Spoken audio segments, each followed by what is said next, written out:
అందరికీ ఈరోజు వీడియోలో మనం హల్టర్ నెక్ కటింగ్ ఎలా ఉంటుందో మార్కింగ్ ఎలా ఉంటుందో ఒక్కసారి చూద్దాం. దీనికోసం నేనైతే 1 మీటర్ క్లాత్ తీసుకున్నానండి. ముందుగుండానే నేను హ్యాండ్స్కి సంబంధించినంత వరకు హ్యాండ్స్ని తీసేసాను.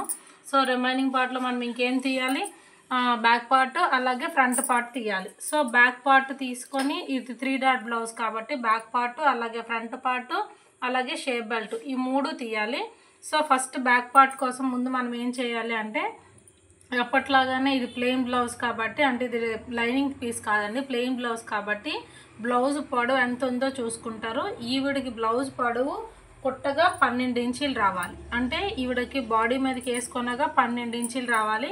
కాకపోతే కింద మనం ఫోల్డింగ్స్ అన్నిటికీ ఉండాలి. అందులోని ఇది ఫోల్డింగ్స్ కరెక్ట్గానే ఉంది, ఒక 1 ఇంచ్ ఉంటే సరిపోతుంది. కాబట్టి నేను 13 ఇంచెస్కి బ్లౌజ్ పొడవును మార్క్ చేసేసుకున్నాను. అంటే ఇది బ్లౌజ్ తాలూకా టోటల్ పొడవును ఎంతకి 13 ఇంచెస్కి, అంటే పొడవు ఎంతైతే ఉందో దానికి ఒక 1 ఇంచ్ వరకు కలిపేసుకొని మార్కింగ్ చేసేసుకున్నాను.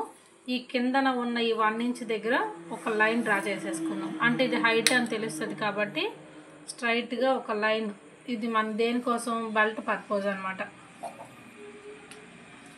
ఓకేనా. సో ఇలా డ్రా చేసేసిన తర్వాత ఇప్పుడు హల్టర్ నెక్ కటింగ్కి మీకు ఒక ఫార్ములా చెప్పానండి. ఫార్ములా ఏంటి అంటే షోల్డర్ డివైడెడ్ బై 2 మాత్రమే చెప్పాను. సో ఈవిడ చెస్ట్ షోల్డర్ సైజ్ వచ్చేసరికి 13.5 అండి. ఓకేనా. సో ఈవిడ టోటల్ షోల్డర్ ఎంత అంటే 13.5 అండి. 13.5 అంటే షోల్డర్ డివైడెడ్ బై 2 అంటే ఎంత, ఒక 6.75 కదా.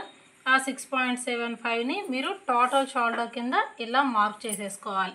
ఇలా టోటల్ షోల్డర్ కింద మార్క్ చేసేసుకున్న తర్వాత మనం కట్ చేసుకుంటుంది హల్టర్ నెక్ బ్యాక్ పార్ట్ కాబట్టి మనం ఎక్కడా కూడా ఓన్లీ ఇక్కడ ఓపెన్ విత్ కోసం మనం ఇక్కడ ఒక 275 కానీ ఒక 3 ఇంచ్, బేసిక్గా అయితే 3 పెట్టుకోవాలి. కానీ ఇప్పుడు కొంచెం లీన్గా ఉన్నారు కాబట్టి నేను ఒక 275 మాత్రమే ఓపెన్ విత్ కింద పెట్టేసుకుంటున్నాను. అంటే రిమైనింగ్ అంత ఏముందండి, ఇక్కడ ఇది షోల్డర్.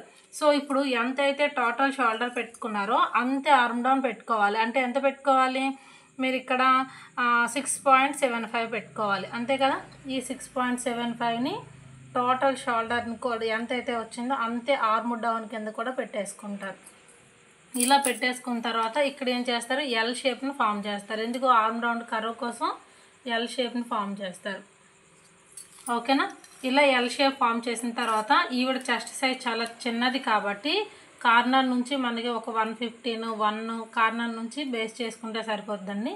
ఆర్మ్ రౌండ్ కర్వ్ కోసం నేను ఒక 1 ఇంచెస్ బేస్ చేసుకొని ఆర్మ్ రౌండ్ కర్వ్ని అయితే డ్రా చేసేసుకుంటున్నాను. ఓకేనా. సో ఇప్పుడు బ్యాక్ పార్ట్కి ఎటువంటి డౌన్ తీయొద్దు అన్నాను కాబట్టి ఇది కాసేపు ఇలా పెట్టేసి ఈవిడ టోటల్ చెస్ట్ సైజ్ ఒక్కసారి మార్క్ చేసుకుందాం అండి. అంటే అప్పర్ చెస్ట్ లోవర్ చెస్ట్ నడుము ఒక్కసారి మార్క్ చేసుకుందాం. సో ఈవిడ చాలా చిన్న సైజ్ బ్లౌజ్ కాబట్టి ఈవిడ అప్పర్ చెస్ట్ ఒకవేళ ఆది కొలతో కొలవాలి అనుకుంటే ఇదిగోండి ఈ హుక్స్ పట్టీ దగ్గర నుంచి, స్టార్టింగ్ హుక్ దగ్గర నుంచి ఇక్కడ వరకు కొలుచుకోవాలి. అంటే ఆర్మ్ రౌండ్ మన క్లోజింగ్ వరకు ఎంత వచ్చింది, 730. 730 × 4 అంటే ఎంత అండి, అంటే 28 30, అంటే 30 ఇంచెస్ చెస్ట్ సైజ్ అనమాట ఇవడిది. సో 730 అలాగే 630 అలాగే 6, అంతే కదా. అంటే అప్పరు లోవరు మిడిల్ ఎంత మరొకసారి చూడండి, 730 630 6. సో ఇప్పుడు మన ఇక్కడ కూడా సేమ్ మీరు ఏం చేస్తారు, ఇక్కడ కాకపోతే మీరు ఒక 1/2 ఇంచ్ ఎక్కువ మార్క్ చేసేసుకోండి అప్పర్ చెస్ట్ దగ్గర. అప్పర్ చెస్ట్ డివైడెడ్ బై 4 చేస్తే 8 వచ్చింది.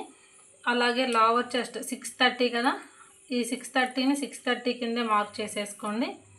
కాకపోతే మనం ఎలాగో పెంచుకున్నాం కాబట్టి ఒక 730కి మార్క్ చేసుకోండి. అలాగే నడుమును కూడా డాట్ల పర్పస్ ఒక 730కి. సో ఈ 3 కలుపుకొని మీరు ఏం చేయాలి, ఇలాగా బేసిక్ దగ్గర నుంచి మీరు ఒక లైన్ అయితే డ్రా చేయాలి కదా. అలాగే నేనైతే ఖర్చుల కోసం ఎక్స్ట్రాగా ఒక 2 ఇంచెస్ వరకు కూడా నేను క్లాత్ని తీసేసుకుంటున్నాను. ఓకేనా. సో ఇది బ్యాక్ పార్ట్కి సంబంధించినంత వరకు. కాకపోతే ఇప్పుడు మెజర్మెంట్స్ ఇవే, స్టిచ్చింగ్ చేసేటప్పుడు కొంచెం ఫినిషింగ్ ఇచ్చేసుకుందాం. ఎందుకంటే మరీ కట్ చేస్తే క్లాత్ తక్కువ అయిపోతుంది కదా. స్టిచ్చింగ్ చేసుకునేటప్పుడు ఫినిషింగ్కి ఇలాగా స్టిచ్ వేసేసుకోవచ్చు. సో ఇప్పుడు ఈ బ్యాక్ పార్ట్ దగ్గర ఎటువంటి డౌన్ తీయరు కాబట్టి ఈ ఆర్మ్ హోల్ వైపుకి ఒక 1/2 ఇంచ్ వరకు కిందకి మార్క్ చేసుకొని ఈ లైన్ని కాస్త ఏం చేస్తారంటే ఇలా క్రాస్గా మార్క్ చేసుకోవాలి. ఓకేనా, ఇది ఒకసారి కట్ చేసుకుందామండి. ఇది కంప్లీట్గా బ్యాక్ పార్ట్ అండి. ఇది హల్టర్ నెక్ తాలూకా బ్యాక్ పార్ట్.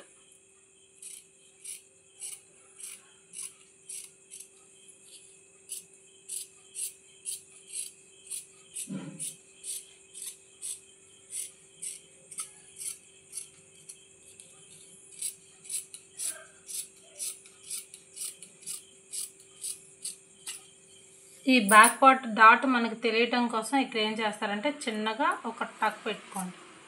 అంటే ఇది మనకి ఇక్కడ నుంచి ఇది ఓపెన్ విత్ అని తెలియటం కోసం. సో ఇది కంప్లీట్గా ఏంటండి ప్రిన్సెస్ కట్ తాలూకా హల్టర్ నెక్ తాలూకా బ్యాక్ పార్ట్ అయిపోయింది.